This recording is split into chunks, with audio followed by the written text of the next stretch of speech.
వచ్చి సార్ నేను కళాకారుడిగా ఉన్నాను, చాలామంది పేద కళాకారులకు నేను సహృదయంతో ఏదైనా సేవ చేయాలని చెప్పి అన్నారు.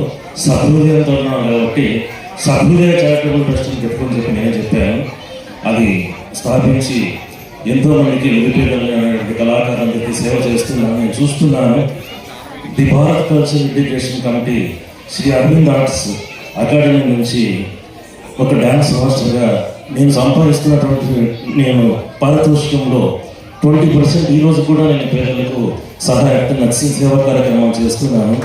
అదేవిధంగా ఈ రోజున సహృదయంతో సహృదయ చారిటబుల్ ట్రస్ట్ పెట్టి ఎంతోమంది ఈవిడ ఆశయం గొప్పది, ఎంతోమంది పేద కళాకారులకు సహాయం చేయాలని చెప్పి, కానీ ఫైనాన్షియల్గా ఫండింగ్ రూపంలో చాలా వెనుకబడింది. కానీ ఆమె యొక్క మనో సంకల్పాన్ని నేను దృష్టిలో పెట్టుకొని మా అరవింద్ ఆర్ట్స్ అకాడమీ నుంచి 1,00,000 రూపాయలు నేను డొనేట్ చేస్తున్నాను.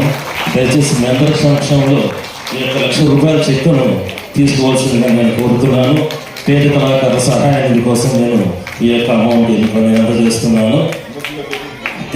ఎమ్మెల్సీ గారి చేతుల ముందుగా ఈ 1,00,000 రూపాయల చెక్కును ఎమ్మెల్సీ గారు అందజేస్తున్నారు. అదేవిధంగా నేను చెప్పేది ఏంటంటే, ఇంతమంది గొప్పవాళ్ళు ఉన్నారు, మా కళా పోషకులు లేకుంటే మేము కళాకారులు లేము. అసలు మీరెంత పోషిస్తే మా కళను అభివృద్ధిలోకి వస్తుంది. కళా పోషకులు లేకుంటే కళాకారులు ఏ రోజుకు లేరు, రాణించరు కూడా.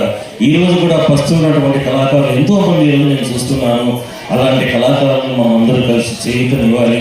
పెద్దలందరూ మీ అందరూ కూడా నేను సహృదయంతో నేను ఆశిస్తున్నాను.